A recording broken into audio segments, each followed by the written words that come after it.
You are watching the Doctalk show. Welcome back. We're discussing common skin disorders, and in particular, we're discussing a disease that has a potential to drive someone into depression. This disease is called vitiligo. It's a condition where your body's immunity, your body's immune cells start fighting the skin cells that produce skin color, therefore resulting in a patch of discoloration. Can have a white patch in any part of the body. So, and find out more about this vitiligo, what it means, and if there are ways you can treat and prevent it. So, Dr. Malik, autoimmune disorders generally, what's the principle behind it? Why do the cells have to attack themselves? I think a lot of studies are still ongoing to find out why that happens. But autoimmune disorders, it's a whole topic about immunology, where we're trying to find out why your own immunity attacks you. Yeah, and there are several studies doing that. Yes, including even diabetes itself. It's been found to actually be an autoimmune disease where your own antibodies do attack the cells that make the insulin. Studies are showing a lot to do with the immunity. So vitiligo is one of those unfortunate events where your own immunity happens. I always tell the patients first thing, don't waste your time trying to find out what caused it. Okay. Because you'll never find the answer. You'll never find the facts. It may be just for your belief to help you make peace, but the best thing is to move on and make peace with the disease, to know that it's treatable, and find out what you can do about it. So there's nothing much they can do about the disease. When it comes to the cause, no matter there's really nothing what much. they do, if they go to see pastor so and so, if they use drugs XYZ. Yes, it's not what the cause is always unknown. The cause most times is unknown. Most times is unknown. What is most important is what you can do about it. What you can do about it. Okay. Yeah, vitiligo is a nightmare. I call it a nightmare. For most patients, it's something that they go through in so many phases. It affects everyone. For starters, we look at this child. The baby is born, maybe the child is like 6 months, and the parents notice these patches. Then the whole story starts. So the family is ostracized. We've seen families being pushed out of a clan, pushed out of a neighborhood because their child is having this, and other people think they're cursed, that they are having issues. It affects marriages a lot, whereby someone may feel, oh, you have a relative. They may start looking into maybe the wife's side or the husband's side. And then they start, we know there's a relative you have who has the disease, so it's your fault, meaning you're the one who's bringing the curse to the family. So it breaks up families. We see it in terms of the child. So we're beginning with the child as a baby. That's how it's affecting the whole family now. So actually, when parents bring in the child 1 year, 2 years, I tell them the truth is, I'm not treating the child. We are going to be treating you, the parents, and the family. That's the reason why we are treating. That they know the clarity about that disease. So as the child is growing, they're going to school. They have it around the eyes because it affects the eyes most commonly. It can come around the eyes, around the face, the nose, the mouth, the lips, the ears, on both sides. So you can imagine what that child goes through at school.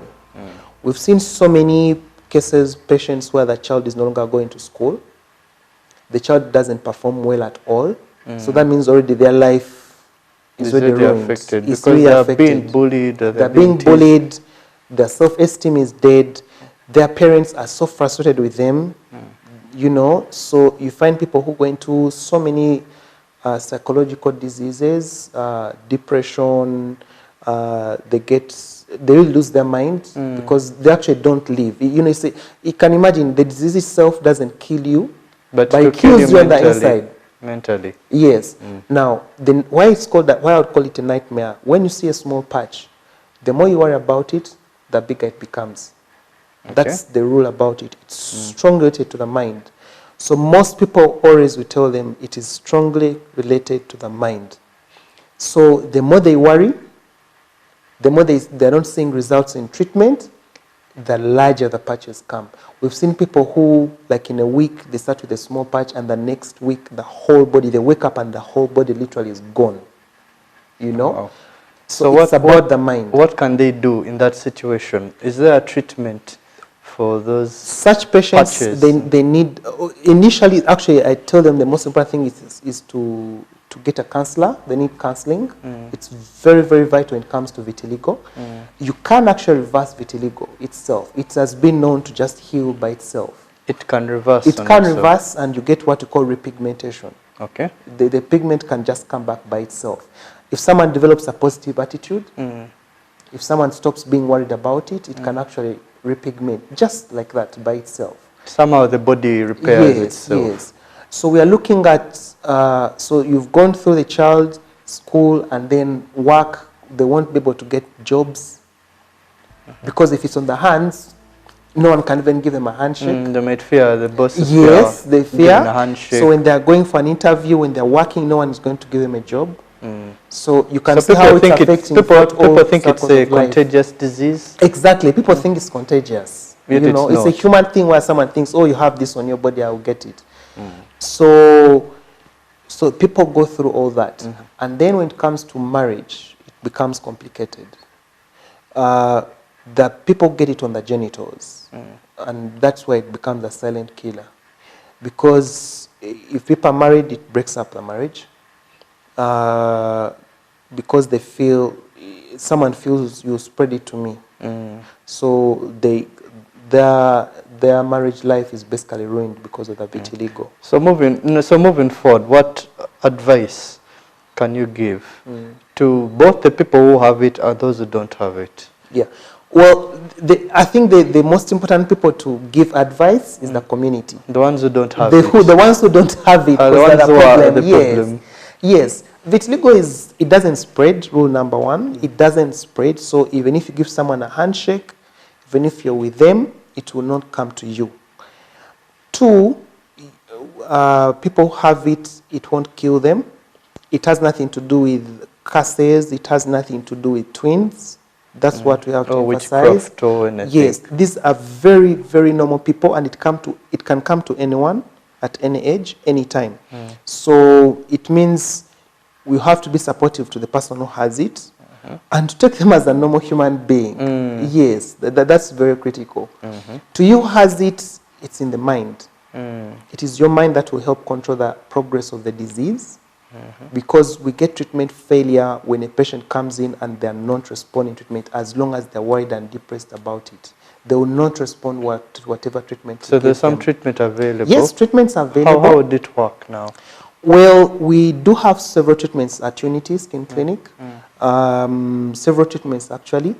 We give them medications that help to stop the immunity from attacking the skin. We give them creams, some tablets that they're given. There's some supplements that have been known to help to control the disease. And then once we control the immunity, the next thing is we stimulate those cells to come back. Because the cells that make color have one purpose, to protect you from the UV radiation. They protect us from the effects of the sun.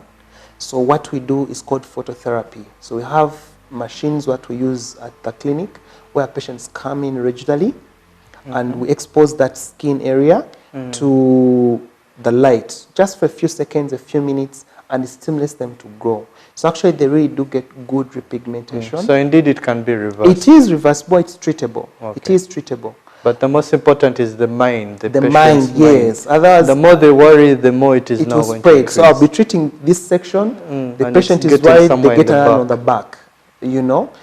So it's very much treatable. We have other treatments which involve surgeries. We do some surgeries for them. It's called melanocyte grafting.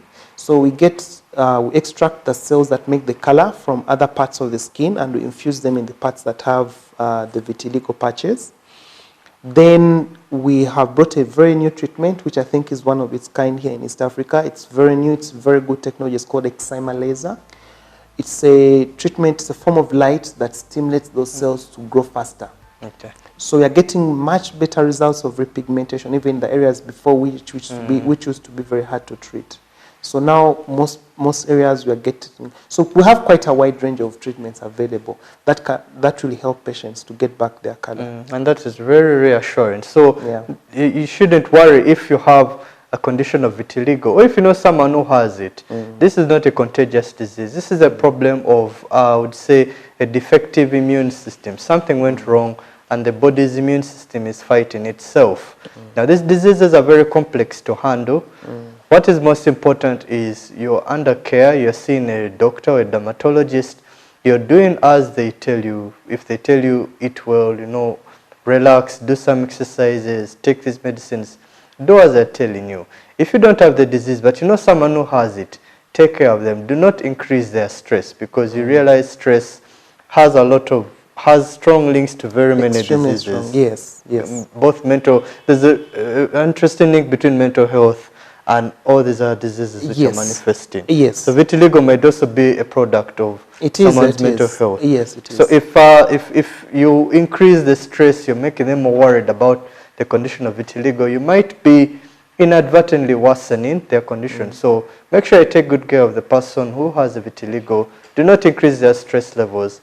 Make sure they seek care from the correct source. So I want to thank you very much, Dr. Malik, for giving us this explanation on eczema and vitiligo. They're fairly common skin disorders and with lots of misconceptions around them. So thank you so much for taking the time to explain to the people. Thank you for having me here as well. Yes, and the last words as we conclude? People with vitiligo are normal people, and it doesn't kill them. It won't spread to you. So we have to support them and show them care. And for eczema, my word would be help the child, moisturize the child, and if you're breastfeeding, you know, continue the breastfeeding because it has a protective effect for as long as possible. And do not overbathe the child. And don't overbathe the child. In an acute flare. Yes, yes. Okay. Yeah. So we'll see you next time on the Doctalk Show. Send in your questions and comments on our social media handles on Facebook, on Twitter. We'll be so happy to hear and respond to you. Until next time, goodbye.